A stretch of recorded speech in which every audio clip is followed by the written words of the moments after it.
바다는 한번 방심하면 모든 걸 빼앗아요. 박태수가 요트 동호회 첫 모임에서 했던 이 말은 결국 자신에게 돌아왔습니다. 40년간 바다를 지켜온 전직 선박기관장이 어떻게 사람의 바다에서 모든 걸 잃게 됐는지, 지금부터 64세 박태수의 뼈아픈 교훈 이야기를 들려드리겠습니다. 새벽 5시, 박태수는 어김없이 잠에서 깼다. 퇴직한 지 3년째, 생체 시계는 여전히 배 위의 시간에 맞춰져 있었다. 원룸 창문 너머로 항구가 보였다. 작은 어선들이 하얗게 포마를 일으키며 나가고 있었다. 차가운 바닥에 발을 딛고 일어났다. 관절이 쑤셨다. 64세의 몸은 40년간 바다 위에서 보낸 시간을 기억하고 있었다. 세수를 하고 간단히 옷을 입었다. 오늘도 항구 산책이었다. 아내 순이가 세상을 떠난 지 5년. 처음엔 막막했다. 퇴직금과 적금으로 근근히 버티고 있었지만 외로움은 돈으로 살 수 없었다. 자식들은 각자 바쁘고 손자들도 할아버지보다 게임이 더 재밌어 보였다. 항구로 나갔다. 바람이 차갑게 불어왔다. 태수는 깊게 숨을 들이마셨다. 이 냄새만큼은 변하지 않았다. 바다와 녹슨 철, 그리고 물고기 비린내가 섞인 항구의 향기. 부두를 걸으며 정박해 있는 배들을 둘러봤다. 예전엔 저 배들보다 몇 배는 큰 화물선을 몰았었다. 기관장으로서 엔진실을 지키며 태평양을 건넜다. 그때가 가장 보람찼던 시절이었다. 벤치에 앉아 바다를 바라보고 있는데 바람의 전단지 하나가 날아왔다. 발로 밟아서 잡았다. 아마추어 요트 동호회 회원 모집이라는 글씨가 눈에 들어왔다. 요트라. 태수는 코웃음을 쳤다. 평생 일하는 배만 타봤지. 취미로 타는 배는 처음이었다. 하지만 문득 호기심이 들었다. 바다에서 일하는 것과 바다를 즐기는 건 어떻게 다를까? 전단지를 주머니에 넣었다. 집에 돌아와 자세히 읽어봤다. 매주 토요일 오후 2시 마망 요트 훈련장. 회비는 월 5만 원. 그리 부담스럽지 않은 금액이었다. 며칠을 고민했다. 새로운 사람들을 만나는 게 부담스러웠다. 40년간 바다에서만 살았던 사람이 육지 사람들과 어울릴 수 있을까? 하지만 이대로 혼자 있기엔 너무 막막했다. 토요일 오후, 태수는 요트 훈련장을 찾아갔다. 생각보다 아담한 곳이었다. 작은 요트 몇 대가 부두에 묶여 있었고 간이 건물 하나가 있었다. 사람들이 모여 있었다. 대부분 60대 전후로 보였다. 태수와 비슷한 연령대였다. 그제서야 마음이 놓였다. 한 여자가 다가왔다. 60세 정도로 보이는데 활기찬 모습이었다. 안녕하세요. 처음 오셨죠? 저는 최미경입니다. 동호회 회장이에요. 박태수입니다. 어떻게 오시게 됐어요? 바다 일을 오래 했어서요. 퇴직하고 나니 바다가 그리워서. 최미경의 눈이 반짝였다. 그럼 베테랑이시네요. 우리한테는 든든한 분이 오셨어요. 다른 회원들도 하나씩 소개했다. 부회장 장성우, 전직 승무원 김나영, 고문 정광호. 모두 친근하게 인사했다. 첫 모임에서 간단한 요트 체험을 했다. 태수가 키를 잡자 요트가 안정적으로 움직였다. 회원들이 감탄했다. 역시 경험이 다르시네요. 그날 모임이 끝나고 최미경이 태수에게 말했다. 다음 주에도 나오시죠? 네. 재밌었어요. 그런데 태수 씨, 바다에서 가장 중요한 게 뭐라고 생각하세요? 태수는 잠시 생각했다. 방심하지 않는 거요. 바다는 한번 방심하면 모든 걸 빼앗아요. 최미경이 고개를 끄덕였다. 맞는 말씀이에요. 바다는 정말 무서운 곳이죠. 그날 밤 태수는 오랜만에 기분 좋게 잠들었다. 새로운 사람들, 새로운 경험, 이런 게 삶의 활력이구나 싶었다. 다음 주 토요일, 태수는 일찍 요트 훈련장에 도착했다. 벌써 몇 명이 와 있었다. 간이 건물 안에는 커피포트와 과자가 준비돼 있었다. 최미경이 환하게 웃으며 맞았다. 일찍 오셨네요. 커피 드세요. 고맙습니다. 이날은 신규 회원이 2명 더 왔다. 윤지훈이라는 45세 사업가와 이상훈이라는 50세 회사원이었다. 나이가 다양해서 더 흥미로웠다. 자기소개 시간이 있었다. 태수는 간단히 말했다. 40년간 선박 기관장을 했습니다. 퇴직하고 혼자 지내다 보니 외로워서 왔어요. 김나영이 따뜻하게 말했다. 혼자 사세요? 네. 아내가 몇 년 전에 세상을 떠났어요. 그럼 여기 잘 오셨어요. 바다도 좋지만 사람도 좋거든요. 다른 회원들도 각자 사연을 털어놓았다.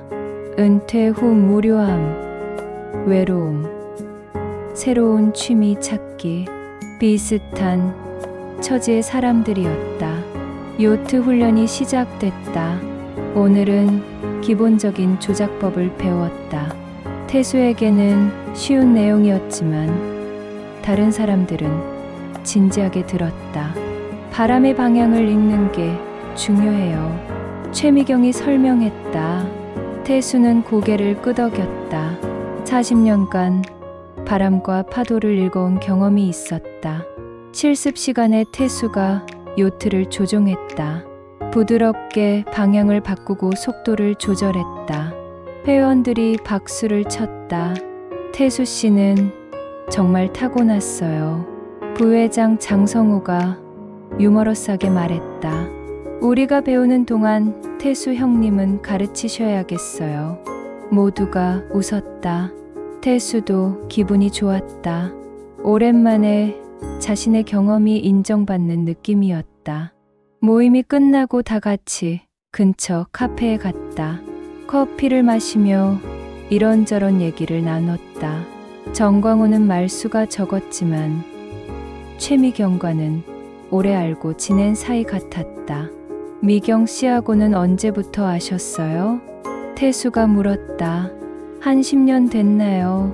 예전에 해양 관광업 할 때부터요. 정광호가 간단히 대답했다. 최미경이 웃으며 끼어들었다. 광호 씨는 제 사업 파트너였어요. 지금은 은퇴했지만요. 분위기가 화기애애했다. 태수는 이런 모임이 처음이라 신기했다. 직장에서는 항상 일 얘기만 했는데 여기서는 일상적인 대화가 오갔다. 김나영이 태수에게 물었다. 자녀분들은 어디 계세요? 아들이 서울에, 딸이 부산에 있어요. 각자 바쁘게 살더라고요. 그럼 손자, 손녀도 있으시겠네요? 네, 손자가 2 있어요. 가끔 용돈 보내드리는데 고마워하는지 모르겠어요. 요즘 애들은 표현을 잘 안 해도 마음속으로는 고마워할 거예요. 김나영의 위로에 태수는 따뜻함을 느꼈다. 이런 대화가 얼마만인지 모르겠다. 집에 돌아가는 길에 태수는 기분이 좋았다. 오늘따라 항구의 바람도 시원하게 느껴졌다. 혼자 있을 땐 모든 게 무료했는데 사람들과 어울리니 세상이 다르게 보였다. 그날 밤 태수는 달력을 봤다. 다음 주 토요일에 동그라미를 쳤다. 벌써 다음 모임이 기다려졌다.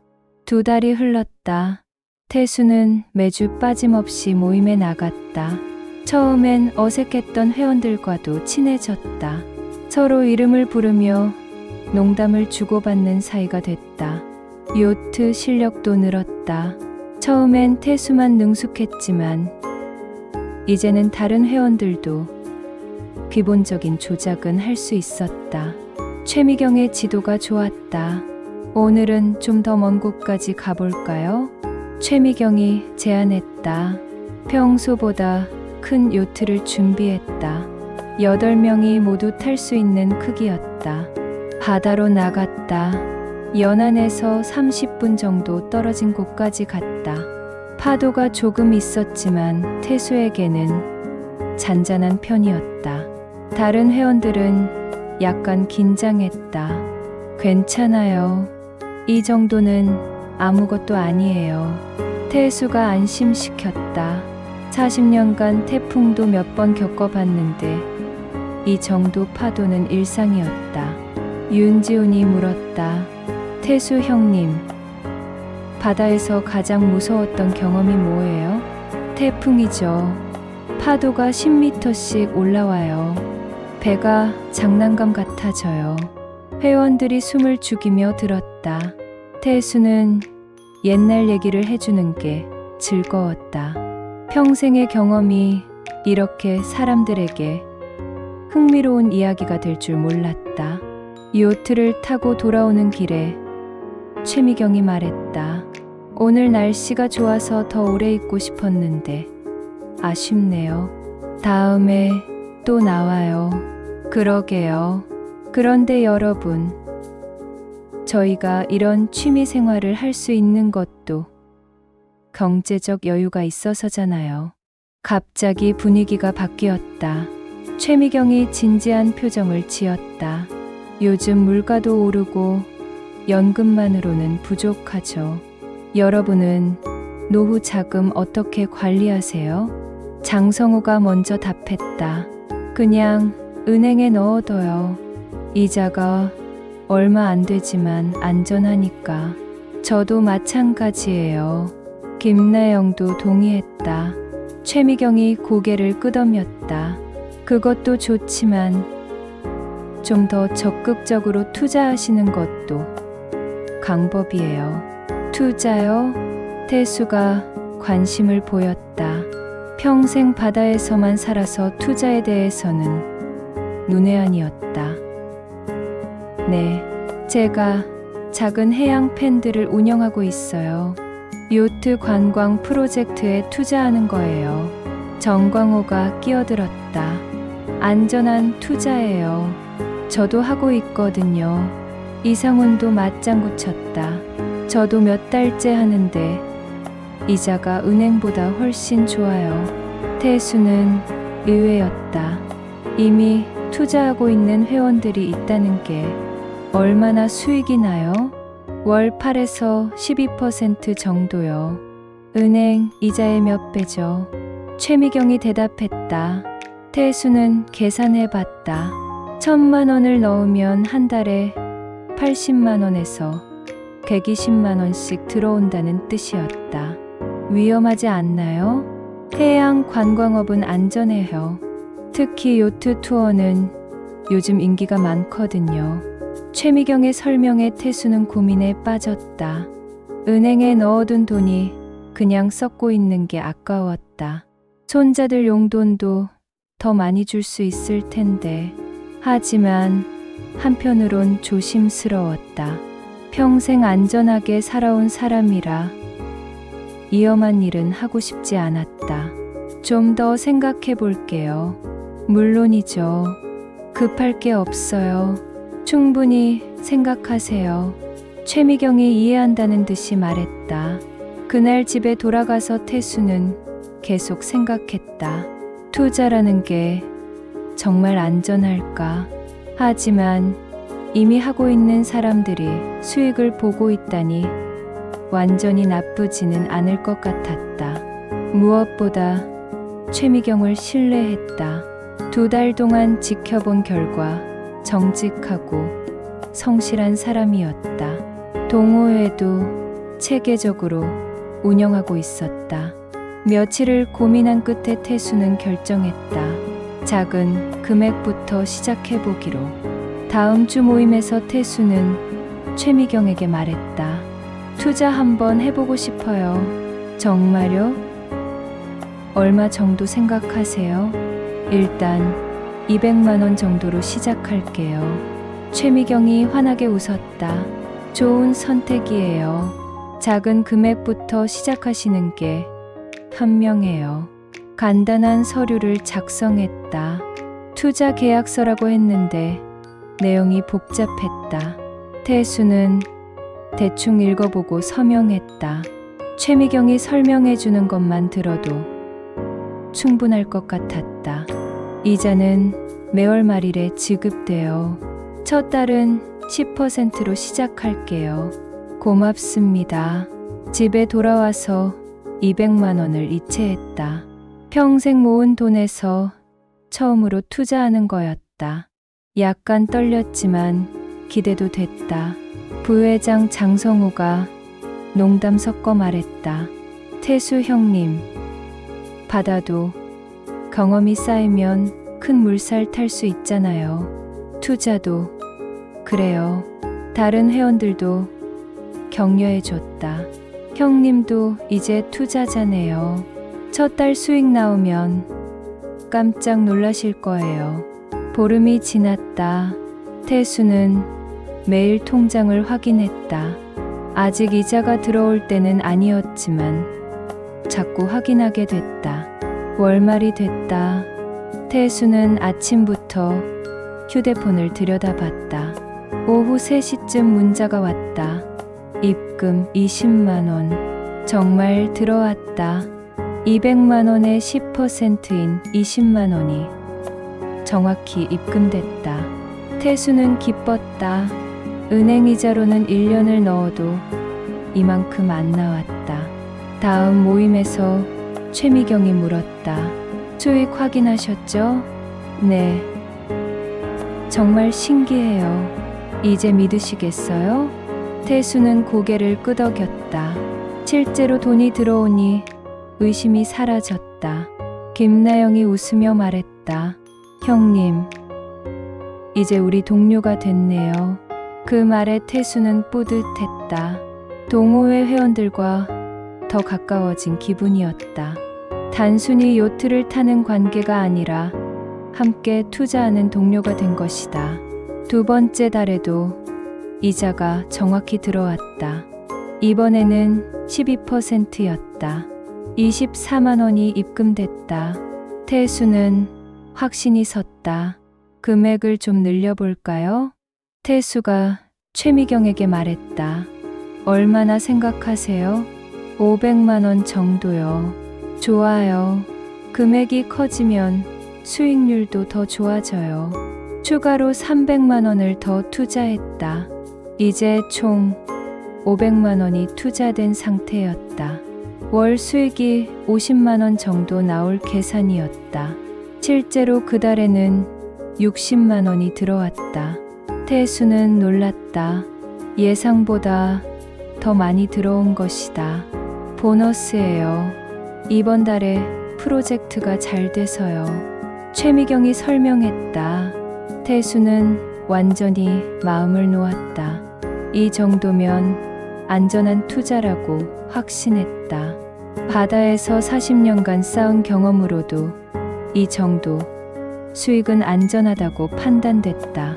그날 밤 태수는 아들에게 전화했다. 아들아, 용돈 좀 보내줄게. 아버지, 괜찮으세요? 저희가 벌어서 살아요. 그래도 손자들 학원비라도 100만 원을 보냈다. 투자 수익으로 가족들에게 도움을 줄 수 있다는 게 뿌듯했다. 3번째 달부터 태수는 더 적극적으로 투자했다. 500만 원에서 1000만 원으로 늘렸다. 수익도 그만큼 늘어났다. 월 120만 원씩 들어오기 시작했다. 동호회 분위기도 더 좋아졌다. 투자 수익 얘기가 자연스럽게 오갔다. 마치 가족처럼 친밀해진 느낌이었다. 이번 달 수익률이 12%래요. 김나영이 기뻐했다. 저는 13% 나왔어요. 이상훈도 만족스러워했다. 최미경이 보고했다. 다음 달부터는 새로운 프로젝트가 시작돼요.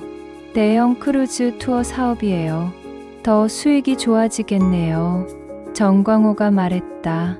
네. 예상 수익률이 15%예요. 회원들이 술렁였다. 15%면 1,000만 원 투자해도 월 150만 원이 들어온다는 뜻이었다. 태수는 계산해 봤다. 자신의 적금을 더 해약하면 2천만 원까지 투자할 수 있었다. 그러면 월 300만 원씩 들어올 것이다. 연금과 합치면 꽤 여유로운 생활이 가능했다. 좀 더 투자해 볼까 해요. 태수가 말했다. 얼마나 생각하세요? 2천만 원 정도요. 최미경의 눈이 반짝였다. 큰 결정이네요. 신중하게 생각하세요. 이미 충분히 생각했어요. 지금까지 수익도 꼬박꼬박 나왔고요. 다른 회원들도 격려했다. 태수 형님, 정말 대단해요. 부럽네요. 저도 여유가 있으면 더 투자하고 싶은데.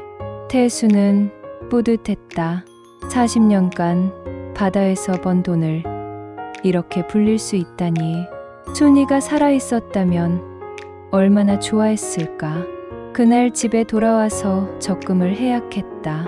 1,000만 원을 더 추가 투자했다.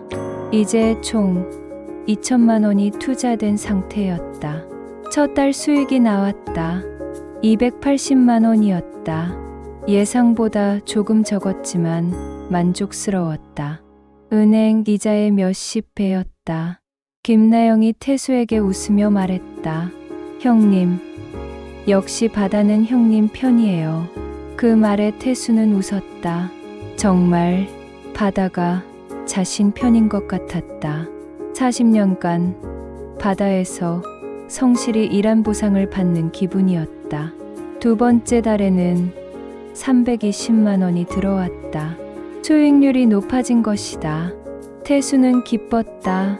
이제 손자들 용돈도 넉넉히 줄 수 있고 가끔 여행도 갈 수 있을 것 같았다. 이제 정말 여유로워지겠어요. 최미경이 축하해줬다. 고맙습니다. 미경씨 덕분이에요. 제가 뭘 했어요? 태수씨가 현명한 선택을 하신 거죠. 태수는 자신감이 생겼다. 투자라는 게 생각보다 어렵지 않았다. 신뢰할 만한 사람을 만나는 게 가장 중요한 것 같았다. 세 번째 달에도 비슷한 수익이 나왔다. 태수는 완전히 안심했다. 이 정도면 안정적인 투자라고 확신했다. 그날 밤 태수는 혼자 맥주를 마셨다. 오랜만에 기분 좋은 술이었다. 바다 경험으로도 한 번도 실패한 적이 없었는데 투자에서도 성공하고 있었다. 역시 경험이 중요해.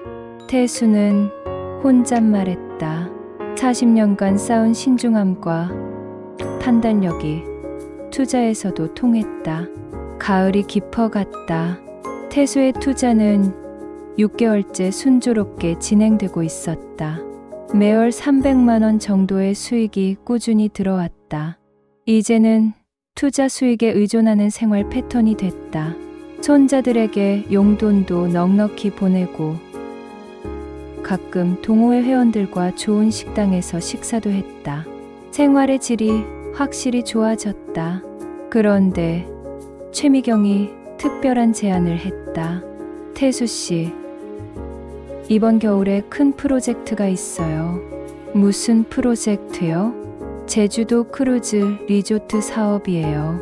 정부 지원도 받는 대형 프로젝트거든요. 다른 회원들도 관심을 보였다. 정광호가 먼저 물었다. 수익률이 어떻게 돼요? 월 20%예요. 하지만 최소 투자 금액이 5천만 원이에요. 회원들이 숨을 죽였다. 5천만 원이라니 큰 돈이었다. 너무 큰 금액 아닌가요? 김나영이 걱정스럽게 말했다. 큰 수익을 원하면 큰 투자가 필요해요.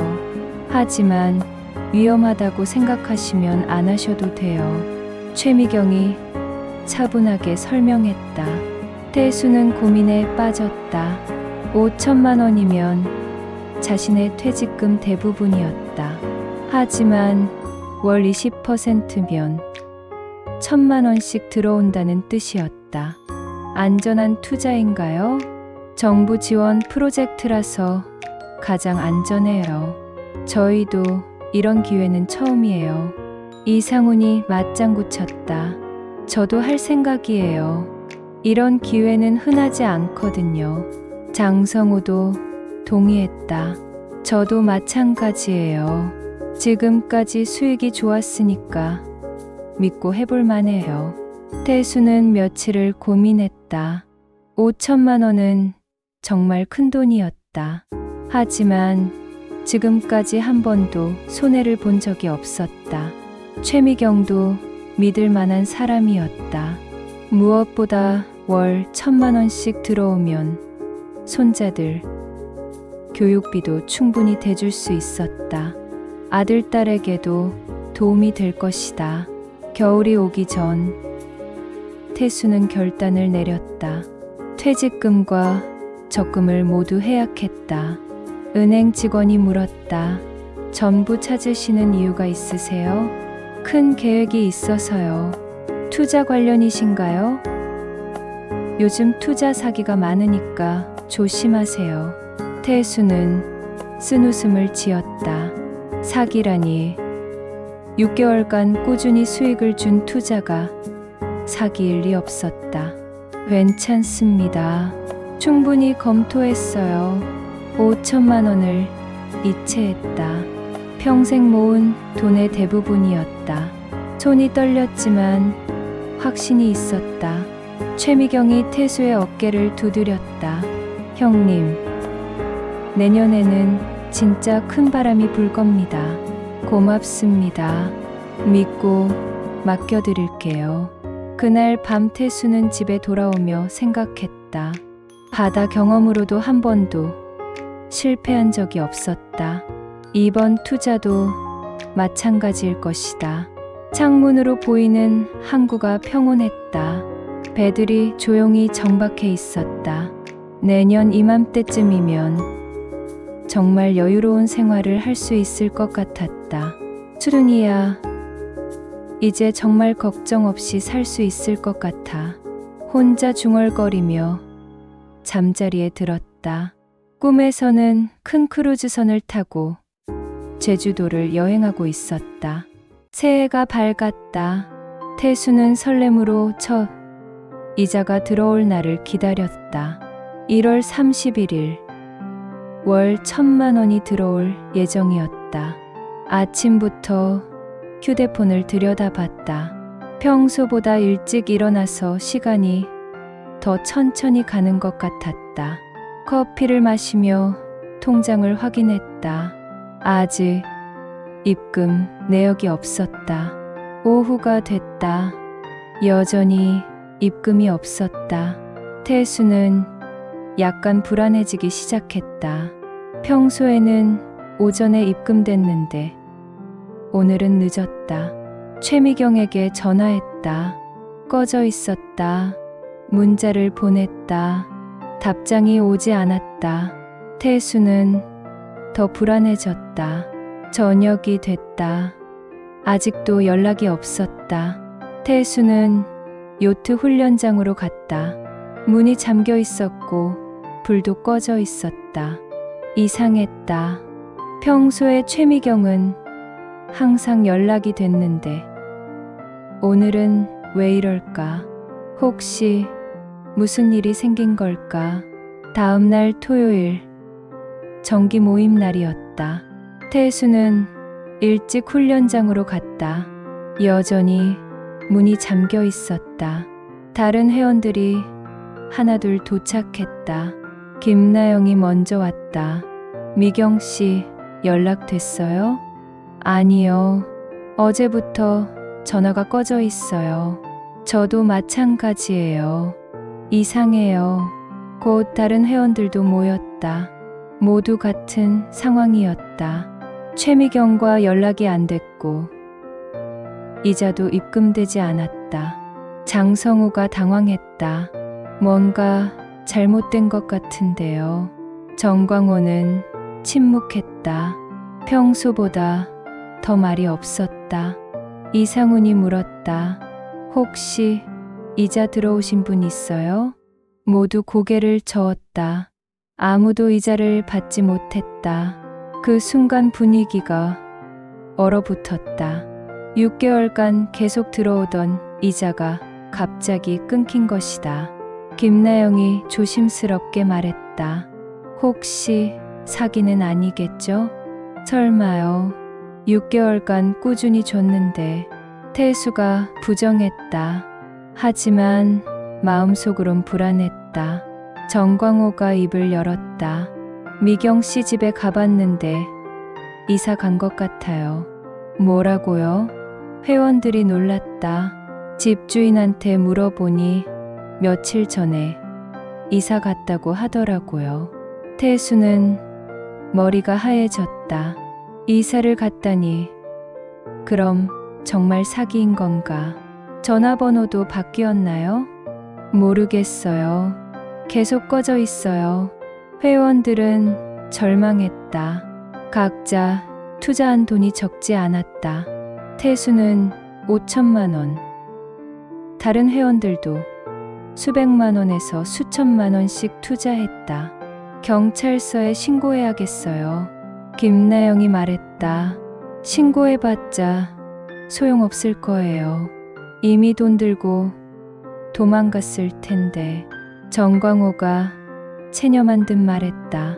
태수는 아무 말도 할 수 없었다. 5천만 원이 날아간 것이다. 평생 모은 돈이 하루아침에 사라졌다. 집에 돌아와 소파에 주저앉았다. 믿을 수 없었다. 6개월간 꾸준히 이자를 준 사람이 어떻게 갑자기 사라질 수 있을까?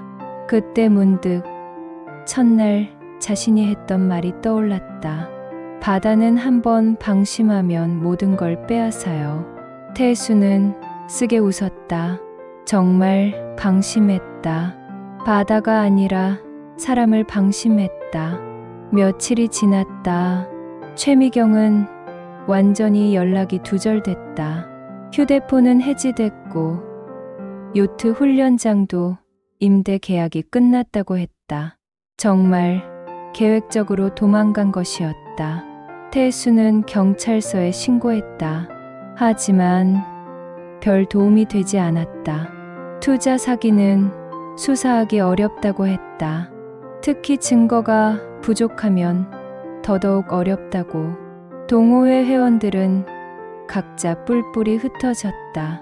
더 이상 만날 이유도 없었고 만나봤자 서로 상처만 확인할 뿐이었다. 정광호만 태수에게 연락했다. 미안해요. 제가 미경 씨를 소개해드린 것 같아서. 아니에요. 제가 욕심을 부린 거죠.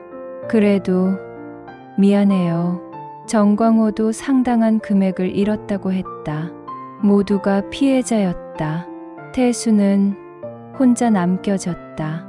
5천만 원을 잃고 나니 생활이 막막했다.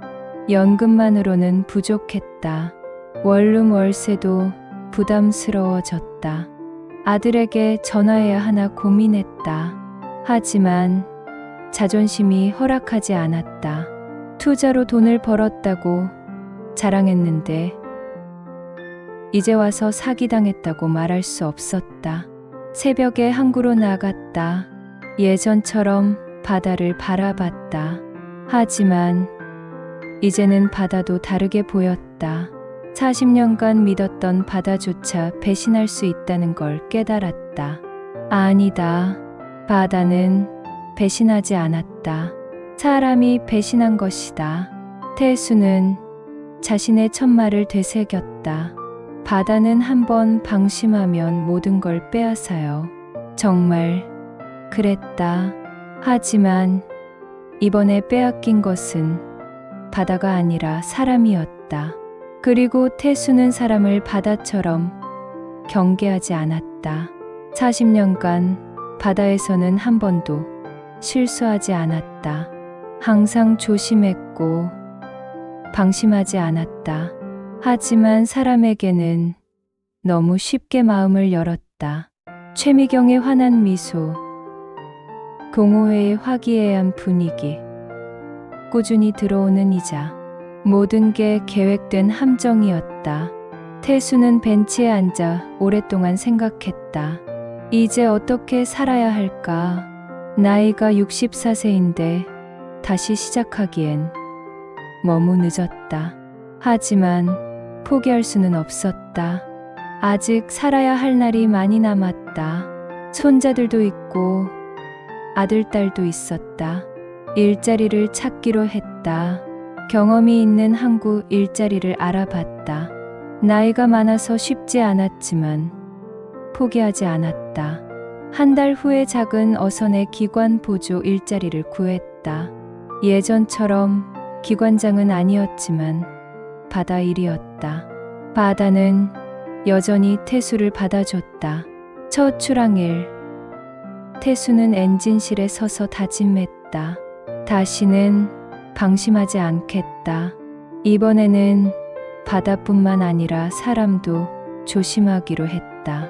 40년간 바다에서 배운 신중함을 사람 관계에도 적용하기로.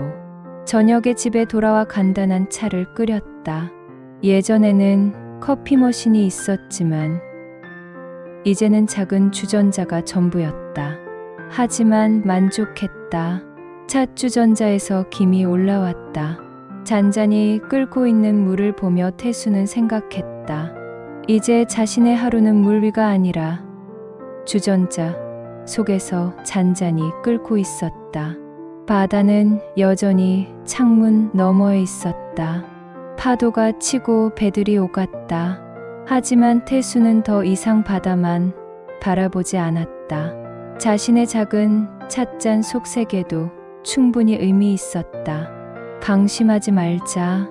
태수는 다시 한번 다짐했다. 바다든 사람이든 한번 방심하면 모든 걸 잃을 수 있다는 교훈을 뼈저리게 배웠다. 그날 밤 태수는 처음으로 편안하게 잠들었다. 돈은 잃었지만 값진 교훈을 얻었다. 이제 진짜 신중한 삶을 시작할 수 있을 것 같았다.